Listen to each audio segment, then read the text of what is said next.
श्रीगणेशाय नमः। अथ श्री ऋणमोचन महागणपतिस्तोत्र विनियोगः। अस्य श्री ऋणमोचन महागणपतिस्तोत्रस्य शुक्राचार्य ऋषिः अनुष्टुप् छन्दः। श्रीऋणमोचक महागणपतिर्देवता। मम ऋणमोचन महागणपति प्रसाद सिद्ध्यर्थे पाठे विनियोगः। ध्यानम्। रक्तांगं रक्तवस्त्रं सितकुसुमगणः पूजितं रक्तगन्धः श्रीराब्धौ रत्नपीठे सुरतरुविमले रत्नसिंहासनस्थम् दौर्भिः पाशाङ्कुशेष्टाभयधर्मतुलं चन्द्रमौलिं त्रिनेत्रं ध्यायेत् शान्त्यर्थमीशं गणपतिममलं श्रीसमेतं प्रसन्नम्। स्मरामि देवदेवेशं वक्रतुण्डं महाबलं षडक्षरं कृपासिन्धुं नमामि ऋणमुक्तये। एकाक्षरं एकदन्तमेकं ब्रह्म सनातनम् एकमेवाद्वितीयं च नमामि ऋणमुक्तये। महागणपतिं देवं महासत्त्वं महाबलं महाविघ्नहरं शम्भो नमामि ऋणमुक्तये। कृष्णाम्बरं कृष्णवर्णं कृष्णगन्धानुलेपनं कृष्णसर्पोपवीतं च नमामि ऋणमुक्तये। रक्ताम्बरं रक्तवर्णं रक्तगन्धानुलेपनं रक्तपुष्पप्रियं देवं नमामि ऋणमुक्तये। पीताम्बरं पीतवर्णं पीतगन्धानुलेपनं पीतपुष्पप्रियं देवं नमामि ऋणमुक्तये।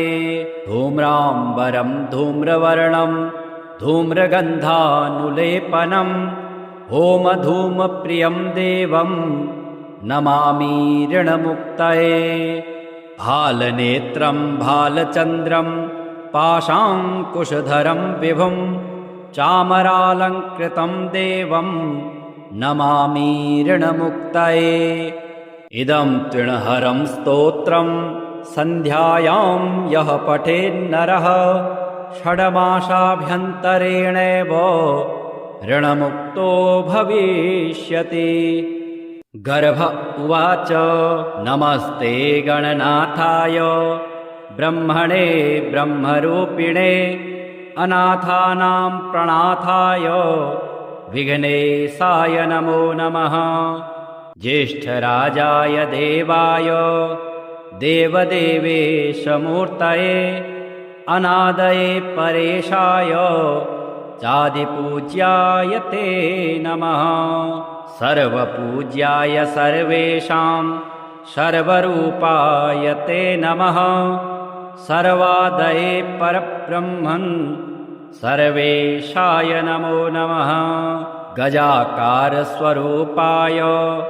गजाकारमयाय ते गजमस्तकधाराय गजेशाय नमो नमः।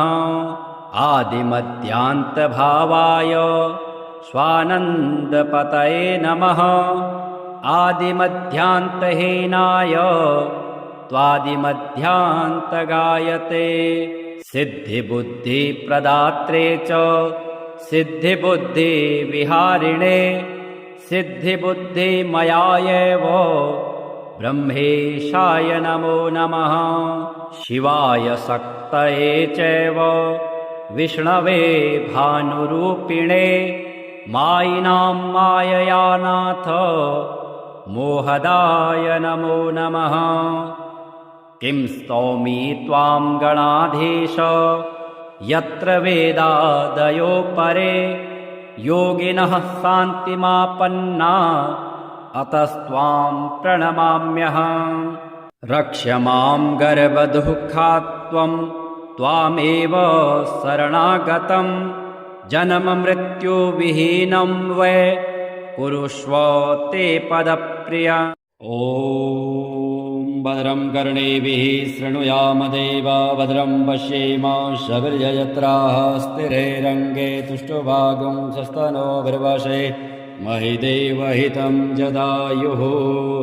हरिः ॐ नमस्ते गणपतये तमेवं प्रत्यक्षं तत्त्वमसि त्वमेव केवलं कर्तासि त्वमेव केवलं धर्तासि त्वमेव केवलं हर्तासि त्वमेव सर्वं खल्विदं ब्रह्मासि त्वं साक्षादात्मासि नित्यं ऋतं वच्मि सत्यं वच्मि अवक्तं माम अवक्तारम् अवसोतारम् अवदातारम् अवधातारम् अवानुचानमवशिष्याम् औपश्चात्तात औपुरस्तात्तात अवचोत्तरात्तात अवदक्षिणात्तात अवचोद्ध्वात्तात अवाधरात्तात सर्वतो मां पाहि पाहि समन्तात। त्वं वाङ्मयस्त्वं चिन्मयः त्वमानन्दमयस्त्वं ब्रह्ममयः त्वं सच्चिदानन्दाद्वितीयोऽसि त्वं प्रत्यक्षं ब्रह्मासि त्वं ज्ञानमयो विज्ञानमयोऽसि सर्वं जगदिदं त्वत्तो जायते सर्वं जगदिदं त्वत्तिष्ठति सर्वं जगदिदं त्वयि लयमेष्यति सर्वं जगदिदं त्वयि प्रत्येति त्वं भूमिरापो नलो निलो नभः त्वं चत्वारि वाक्पदानि त्वं गुणत्रयातीतः त्वं कालत्रयातीतः त्वं देहत्रयातीतः त्वं मूलाधारस्थोऽसि नित्यं त्वं शक्तित्रयात्मकः त्वां योगिनो ध्यायन्ति नित्यं त्वं ब्रह्मा त्वं विष्णुस्त्वं रुद्रस्त्वं इन्द्रस्त्वं अग्निस्त्वं वायुस्त्वं सूर्यस्त्वं चन्द्रमास्त्वं ब्रह्म भूर्भुवः स्वरोम गणादिं पूर्वमुच्चार्य वर्णादिं तदनन्तरम् अनुस्वारः परतरः अर्धेन्दुलसितं तारेण रुद्धम् एतत्तव मनुस्वरूपम् गकारः पूर्वरूपम् अकारो मध्यमरूपम् अनुस्वारश्चान्तरूपम् बिन्दुरुत्तररूपम् नादः सन्धानम् संहिता सन्धिः शैषा गणेशविद्या गणकऋषिः निश्चित गायत्री छन्दः श्रीमहागणपतिर्देवता। ॐ गं गणपते नमः। एकदन्ताय विद्महे वक्रतुण्डाय धीमहि तन्नो दन्ती प्रचोदयात्। एकदन्तं चतुर्हस्तं पाशमङ्कुशधारिणम् अभयं वरदं हस्तैर्बिभ्राणं मूषकध्वजं रक्तं लम्बोदरं शूर्पकर्णकं रक्तवाससं रक्तगन्धानुलिप्ताङ्गं रक्तपुष्पैः सुपूजितं भक्तानुकम्पिनं देवं जगत्कारणमच्युतम् आविर्भूतं च सृष्ट्यादौ प्रकृतेः पुरुषात् परम् एवं ध्यायन्ति यो नित्यं स योगी योगिनां वरः। नमो व्रातपतये नमो गणपतये नमः प्रमथपतये नमस्तेऽस्तु लम्बोदराय एकदन्ताय विघ्नविनाशिने शिवसुताय श्रीवरदमूर्तये नमो नमः। एतत् अथर्वशीरो यो धीते स ब्रह्म भूयाय कल्पते स सर्वविघ्नैर्बाध्यते स सर्वतः सुखमेधते स पञ्चमहापातकोत्पातकात् प्रमुच्यते सायं मधीयानो दिवस्कृतं पापं नाशयति प्रातर्धीयानो रात्रिकृतं पापं नाशयति सायं प्रातः प्रयुञ्जानो अपापो भवति धर्मार्थकाममोक्षं च विन्दति। इदम् अथर्वशीर्षं शिष्याय न देयम् यो यदि मोहादाशयति स पापेयान् भवति सहर्षावर्तनाद्यं यं कामम् अधीते तं तमनेन साधयेत् अनेन गणपतिमभिषिञ्चति स वाग्मी भवति चतुर्थ्या मनस्पते स विद्यावान् भवति इत्यथर्ववाक्यम् ब्रह्माद्याचरणं विद्यात् न बिभेति कदाचनेति यो दूर्वाङ्कुरैर्यजति स वैष्णवोपमो भवति यो लाजैर्यजति स यशोवान् भवति स मेधावान् भवति यो मोदकसहस्रेण यजति स वाञ्छितफलमवाप्नोति यः साज्यसमृद्धिर्यजति स सर्वं लभते स सर्वं लभते अष्टौ ब्राह्मणान् सम्यक् ग्राहीत्वा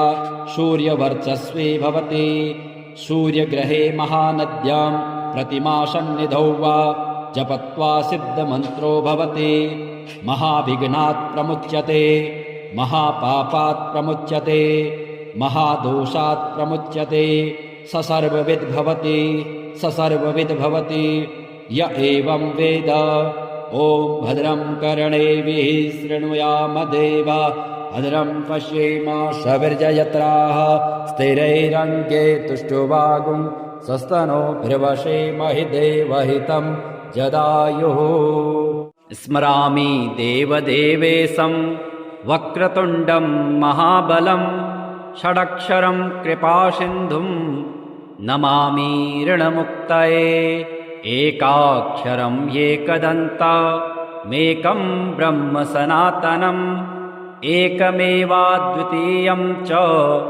नमामि ऋणमुक्तये महागणपतिं देवं महासत्त्वं महाबलं महाविघ्नहरं शम्भो नमामि ऋणमुक्तये कृष्णाम्बरं कृष्णवर्णं कृष्णगन्धानुलेपनं कृष्णसर्पोपवीतं च नमामि ऋणमुक्तये रक्ताम्बरं रक्तवर्णं रक्तगन्धानुलेपनं रक्तपुष्पप्रियं देवं नमामि ऋणमुक्तये पीताम्बरं पीतवर्णं पीतगन्धानुलेपनं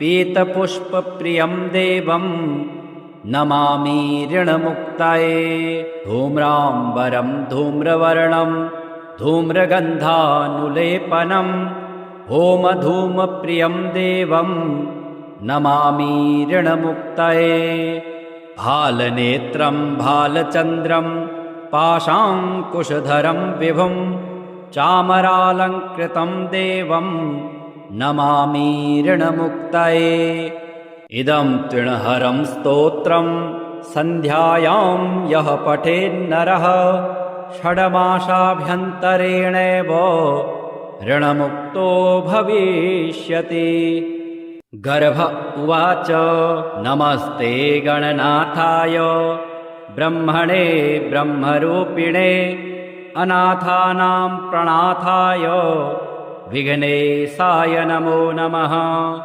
ज्येष्ठराजाय देवाय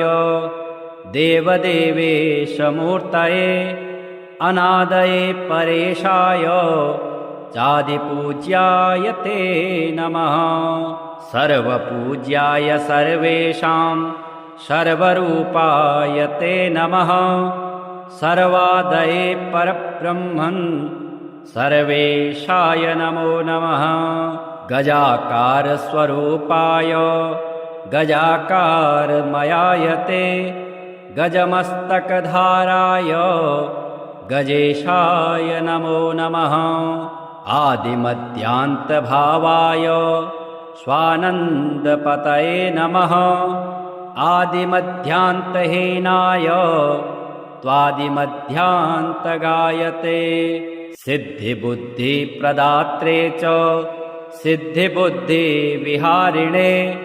सिद्धिबुद्धिमयायैव ब्रह्मेशाय नमो नमः शिवाय शक्तये चैव विष्णवे भानुरूपिणे मायिनां माययानाथ मोहदाय नमो नमः।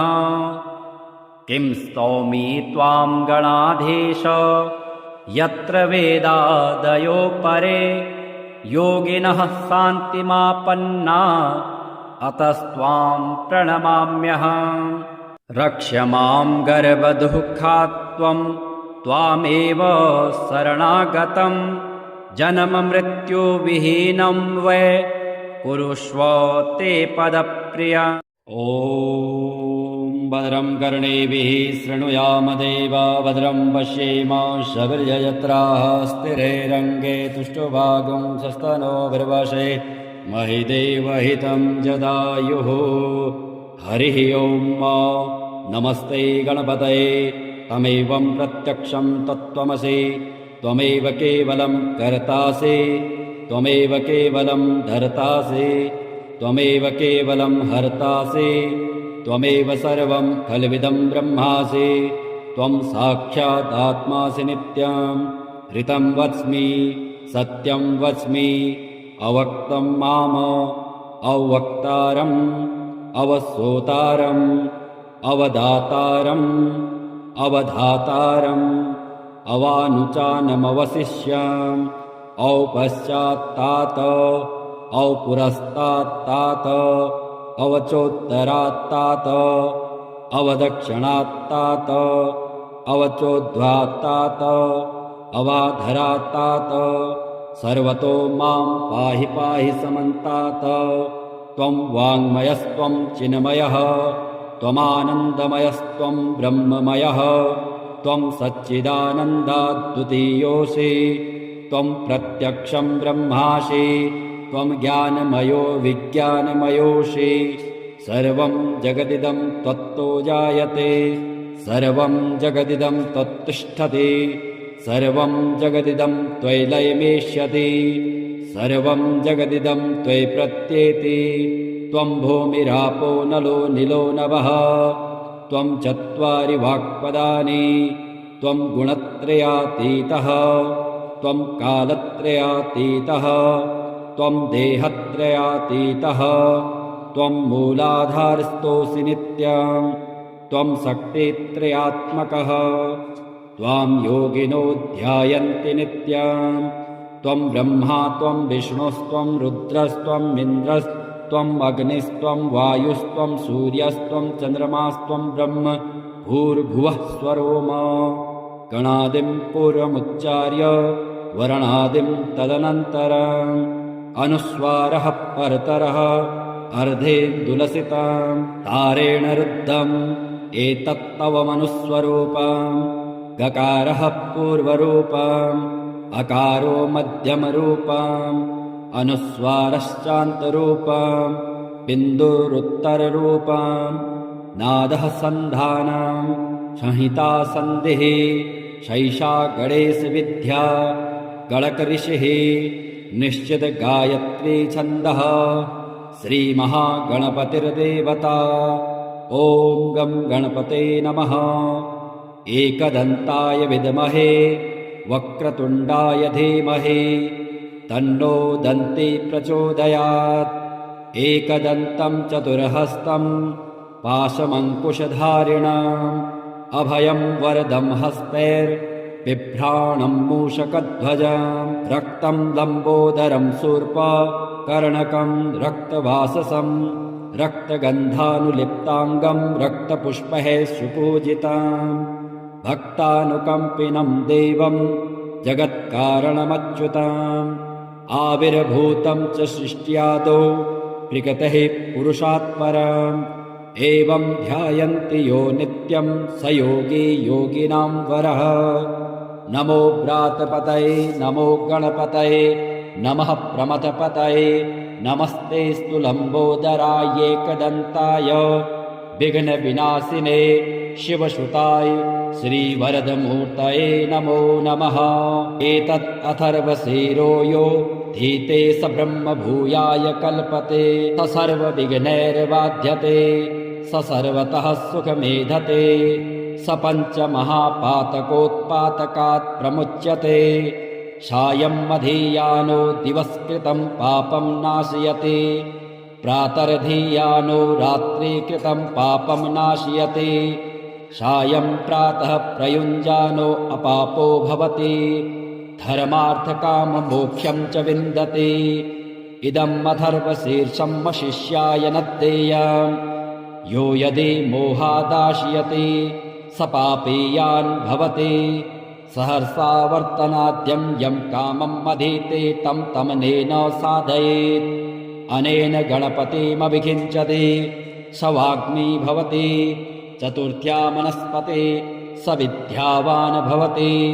इत्यथर्ववाक्यम् ब्रह्माद्याचरणं विद्यात् न बिभेति कदाचनेति यो दूर्वाङ्कुरैर्यजति स वैष्णवोपमो भवति यो लाजैर्यजति स यशोवान् भवति स मेधावान् भवति यो मोदकसहस्रेण यजति स वाञ्छितफलमवाप्नोति यः साज्यसमृद्धिर्यजति स सर्वं लभते स सर्वं लभते अष्टौ ब्राह्मणान् सम्यक् ग्राहीत्वा सूर्यवर्चस्वी भवति सूर्यग्रहे महानद्यां प्रतिमासन्निधौ वा जपत्वा सिद्धमन्त्रो भवति महाविघ्नात् प्रमुच्यते महापापात् प्रमुच्यते महादोषात् प्रमुच्यते स सर्वविद् भवति स सर्वविद् भवति य एवं वेद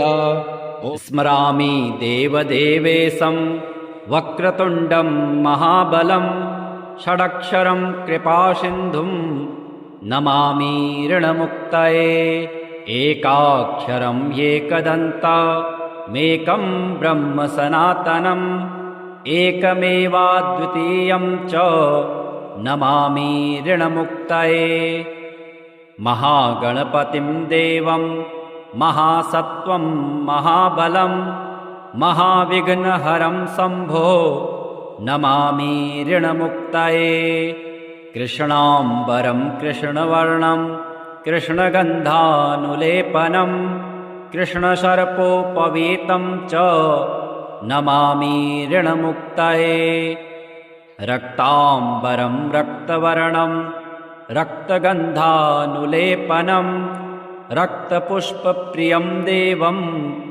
नमामि ऋणमुक्तये पीताम्बरं पीतवर्णं पीतगन्धानुलेपनं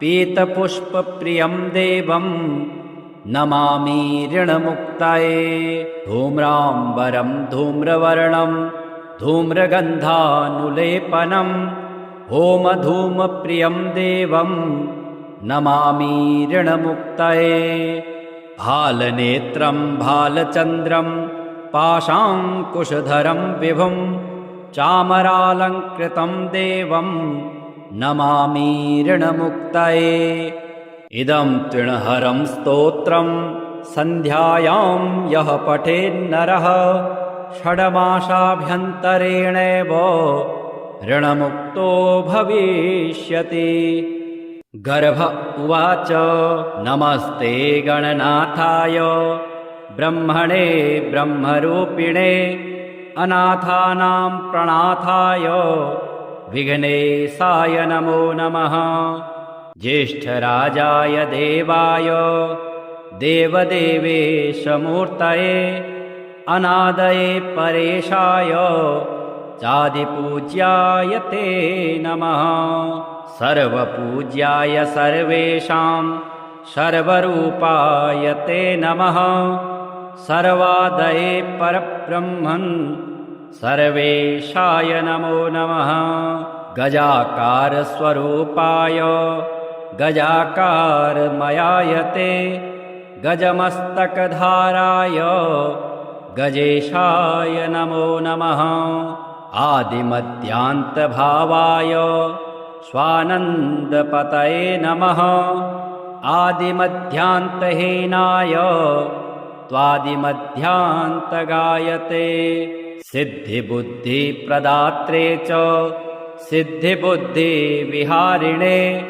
सिद्धिबुद्धिमयायैव ब्रह्मेशाय नमो नमः शिवाय शक्तये चैव विष्णवे भानुरूपिणे मायिनां माययानाथ मोहदाय नमो नमः।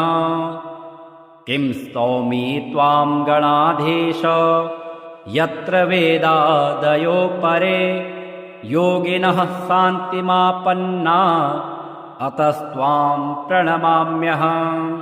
रक्ष मां गर्भदुःखात् त्वामेव शरणागतं जन्ममृत्युविहीनं वै कुरुष्व ते पदप्रिया। ॐ भद्रं कर्णेभिः शृणुयामदेवा भद्रं पश्येमाक्षभिर्यजत्राः स्थिरैरङ्गे तुष्टुभागं स्वस्तनोभिर्वशे महिदेवहितं जदायुः। हरिः ॐ नमस्ते गणपतये तमेवं प्रत्यक्षं तत्त्वमसि त्वमेव केवलं कर्तासि त्वमेव केवलं धर्तासि त्वमेव केवलं हर्तासि त्वमेव सर्वं खल्विदं ब्रह्मासि त्वं साक्षादात्मासि नित्यं ऋतं वच्मि सत्यं वच्मि अवक्तं माम अवक्तारम् अवसोतारम् अवदातारम् अवधातारम् अवानुचानमवशिष्याम् औपश्चात्तात औपुरस्तात्तात अवचोत्तरात्तात अवदक्षिणात्तात अवचोद्ध्वात्तात अवाधरात्तात सर्वतो मां पाहि पाहि समन्तात। त्वं वाङ्मयस्त्वं चिन्मयः त्वमानन्दमयस्त्वं ब्रह्ममयः त्वं सच्चिदानन्दाद्वितीयोऽसि त्वं प्रत्यक्षं ब्रह्मासि त्वं ज्ञानमयो विज्ञानमयोऽसि। सर्वं जगदिदं त्वत्तो जायते सर्वं जगदिदं त्वत्तिष्ठति सर्वं जगदिदं त्वयि लयमेष्यति सर्वं जगदिदं त्वयि प्रत्येति। त्वं भूमिरापो नलो निलो नभः त्वं चत्वारि वाक्पदानि त्वं गुणत्रयातीतः त्वं कालत्रयातीतः त्वं देहत्रयातीतः त्वं मूलाधारस्थोऽसि नित्यं त्वं शक्तित्रयात्मकः त्वां योगिनो ध्यायन्ति नित्यं। त्वं ब्रह्मा त्वं विष्णुस्त्वं रुद्रस्त्वं इन्द्रस्त्वं अग्निस्त्वं वायुस्त्वं सूर्यस्त्वं चन्द्रमास्त्वं ब्रह्म भूर्भुवः स्वरोम। गणादिं पूर्वमुच्चार्य वर्णादिं तदनन्तरम् अनुस्वारः परतरः अर्धेन्दुलसितं तारेण रुद्धम् एतत्तव मनुस्वरूपम्। गकारः पूर्वरूपम् अकारो मध्यमरूपम् अनुस्वारश्चान्तरूपम् बिन्दुरुत्तररूपम्। नादः सन्धानं संहिता सन्धिः शैषा गणेशविद्या गणकऋषिः निश्चित गायत्री छन्दः श्रीमहागणपतिर्देवता। ॐ गं गणपते नमः। एकदन्ताय विद्महे वक्रतुण्डाय धीमहि तन्नो दन्ती प्रचोदयात्। एकदन्तं चतुर्हस्तं पाशमङ्कुशधारिणम् अभयं वरदं हस्तैर्बिभ्राणं मूषकध्वजं रक्तं लम्बोदरं शूर्पकर्णकं रक्तवाससं रक्तगन्धानुलिप्ताङ्गं रक्तपुष्पैः सुपूजितं भक्तानुकम्पिनं देवं जगत्कारणमच्युतम् आविर्भूतं च सृष्ट्यादौ प्रकृतेः पुरुषात् परम् एवं ध्यायन्ति यो नित्यं स योगी योगिनां वरः। नमो व्रातपतये नमो गणपतये नमः प्रमथपतये नमस्ते स्तुलम्बोदराय एकदन्ताय विघ्नविनाशिने शिवसुताय श्रीवरदमूर्तये नमो नमः। एतत् अथर्वशीरो यो धीते स ब्रह्मभूयाय कल्पते स सर्वविघ्नैर्बाध्यते स सर्वतः सुखमेधते स पञ्चमहापातकोत्पातकात् प्रमुच्यते। सायं मधीयानो दिवस्कृतं पापं नाशयति, प्रातर्धीयानो रात्रिकृतं पापं नाशयति, सायं प्रातः प्रयुञ्जानो अपापो भवति, धर्मार्थकाममोक्षं च विन्दति। इदम् अथर्वशीर्षं शिष्याय न देयम्, यो यदि मोहादाशयति स पापीयान् भवति। सहर्षावर्तनाद्यं यं कामम् अधीते तं तमनेन साधयेत्। अनेन गणपतिमभिषिञ्चति स वाग्मी भवति। चतुर्थ्या मनस्पते स विद्यावान् भवति इत्यथर्वणवाक्यम्। ब्रह्माद्याचरणं विद्यात् न बिभेति कदाचनेति। यो दूर्वाङ्कुरैर्यजति स वैष्णवोपमो भवति। यो लाजैर्यजति स यशोवान् भवति, स मेधावान् भवति। यो मोदकसहस्रेण यजति स वाञ्छितफलमवाप्नोति। यः साज्यसमृद्धिर्यजति स सर्वं लभते, स सर्वं लभते। अष्टौ ब्राह्मणान् सम्यक् ग्राहीत्वा सूर्यवर्चस्वी भवति। सूर्यग्रहे महानद्यां प्रतिमासन्निधौ वा जपत्वा सिद्धमन्त्रो भवति। महाविघ्नात् प्रमुच्यते, महापापात् प्रमुच्यते, महादोषात् प्रमुच्यते। स सर्वविद् भवति, स सर्वविद् भवति। य एवं वेद। स्मरामि देवदेवेशं वक्रतुण्डं महाबलं, षडक्षरं कृपासिन्धुं नमामि ऋणमुक्तये। एकाक्षरम् एकदन्तमेकं ब्रह्म सनातनम्, एकमेवाद्वितीयं च नमामि ऋणमुक्तये। महागणपतिं देवं महासत्त्वं महाबलं, महाविघ्नहरं शम्भो नमामि ऋणमुक्तये। कृष्णाम्बरं कृष्णवर्णं कृष्णगन्धानुलेपनं, कृष्णसर्पोपवीतं च नमामि ऋणमुक्तये। रक्ताम्बरं रक्तवर्णं रक्तगन्धानुलेपनं, रक्तपुष्पप्रियं देवं नमामि ऋणमुक्तये। पीताम्बरं पीतवर्णं पीतगन्धानुलेपनं, पीतपुष्पप्रियं देवं नमामि ऋणमुक्तये। धूम्राम्बरं धूम्रवर्णं धूम्रगन्धानुलेपनं, होमधूमप्रियं देवं नमामि ऋणमुक्तये। भालनेत्रं भालचन्द्रं पाशाङ्कुशधरं विभुं, चामरालङ्कृतं देवं नमामि ऋणमुक्तये। इदं तृणहरं स्तोत्रं सन्ध्यायां यः पठेन्नरः, षड्मासाभ्यन्तरेणैव ऋणमुक्तो भविष्यति। गर्भ उवाच नमस्ते गणनाथाय, ब्रह्मणे ब्रह्मरूपिणे, अनाथानां प्रणाथाय, विघ्नेशाय नमो नमः। ज्येष्ठराजाय देवाय देवदेवेशमूर्तये, अनादये परेशाय चादिपूज्याय ते नमः। सर्वपूज्याय सर्वेषां सर्वरूपाय ते नमः। सर्वादये परब्रह्मन् सर्वेशाय नमो नमः। गजाकारस्वरूपाय गजाकारमयाय ते, गजमस्तकधाराय गजेशाय नमो नमः। आदिमध्यान्तभावाय स्वानन्दपतये नमः। आदिमध्यान्तहीनाय त्वादिमध्यान्तगायते। सिद्धिबुद्धिप्रदात्रे च सिद्धिबुद्धिविहारिणे, सिद्धिबुद्धिमयायैव ब्रह्मेशाय नमो नमः।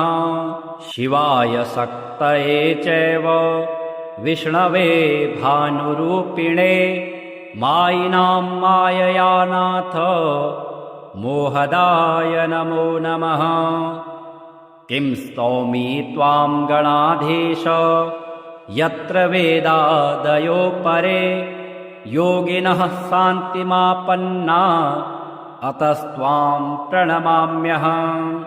रक्ष मां गर्भदुःखात् त्वामेव शरणागतं जन्ममृत्युविहीनं वै कुरुष्व ते पदप्रिया। ॐ भद्रं कर्णेभिः शृणुयामदेवा भद्रं पश्येमाशभिर्यजत्राः स्थिरैरङ्गे तुष्टुभागं सस्तनोभिर्वशे महिदेवहितं जदायुः। हरिः ॐ नमस्ते गणपतये तमेवं प्रत्यक्षं तत्त्वमसि त्वमेव केवलं कर्तासि त्वमेव केवलं धर्तासि त्वमेव केवलं हर्तासि त्वमेव सर्वं खल्विदं ब्रह्मासि त्वं साक्षादात्मासि नित्यं ऋतं वच्मि सत्यं वच्मि अवक्तं माम अवक्तारम् अवसोतारम् अवदातारम् अवधातारम् अवानुचानमवशिष्याम् औपश्चात्तात औपुरस्तात्तात अवचोत्तरात्तात अवदक्षिणात्तात अवचोद्ध्वात्तात अवाधरात्तात सर्वतो मां पाहि पाहि समन्तात। त्वं वाङ्मयस्त्वं चिन्मयः त्वमानन्दमयस्त्वं ब्रह्ममयः त्वं सच्चिदानन्दाद्वितीयोऽसि त्वं प्रत्यक्षं ब्रह्मासि त्वं ज्ञानमयो विज्ञानमयोऽसि। सर्वं जगदिदं त्वत्तो जायते सर्वं जगदिदं त्वत्तिष्ठति सर्वं जगदिदं त्वयि लयमेष्यति सर्वं जगदिदं त्वयि प्रत्येति।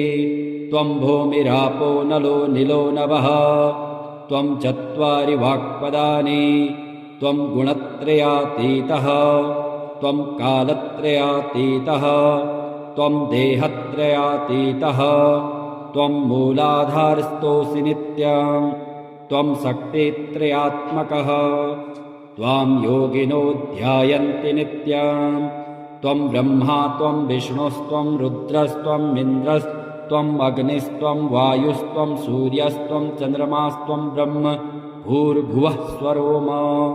गणादिं पूर्वमुच्चार्य वर्णादिं तदनन्तरम् अनुस्वारः परतरः अर्धेन्दुलसितं तारेण रुद्धम् एतत्तव मनुस्वरूपम्।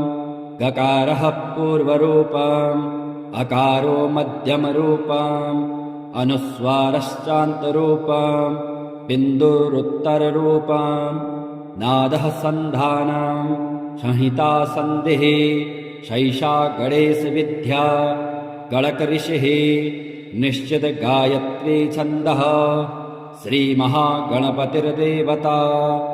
ॐ गं गणपते नमः। एकदन्ताय विद्महे वक्रतुण्डाय धीमहि तन्नो दन्ती प्रचोदयात्। एकदन्तं चतुर्हस्तं पाशमङ्कुशधारिणम् अभयं वरदं हस्तैर्बिभ्राणं मूषकध्वजम् रक्तं लम्बोदरं शूर्पकर्णकं रक्तवाससं रक्तगन्धानुलिप्ताङ्गं रक्तपुष्पैः सुपूजितम् भक्तानुकम्पिनं देवं जगत्कारणमच्युतम् आविर्भूतं च सृष्ट्यादौ प्रकृतेः पुरुषात् परम् एवं ध्यायन्ति यो नित्यं स योगी योगिनां वरः। नमो व्रातपतये नमो गणपतये नमः प्रमथपतये नमस्तेऽस्तु लम्बोदराय एकदन्ताय विघ्नविनाशिने शिवसुताय श्रीवरदमूर्तये नमो नमः। एतत् अथर्वशीरो यो धीते स ब्रह्म भूयाय कल्पते स सर्वविघ्नैर्बाध्यते स सर्वतः सुखमेधते स पञ्चमहापातकोत्पातकात् प्रमुच्यते सायं मधीयानो दिवस्कृतं पापं नाशयति प्रातर्धीयानो रात्रिकृतं पापं नाशयति सायं प्रातः प्रयुञ्जानो अपापो भवति धर्मार्थकाममोक्षं च विन्दति इदम् अथर्वशीर्षं शिष्याय न देयम् यो यदि मोहादाशयति स पापीयान् भवति सहर्षा वर्तनाद्यं यं कामम् अधीते तं तमनेन साधयेत् अनेन गणपतिमभिषिञ्चति स वाग्मी भवति चतुर्थ्या मनस्पते स विद्यावान् भवति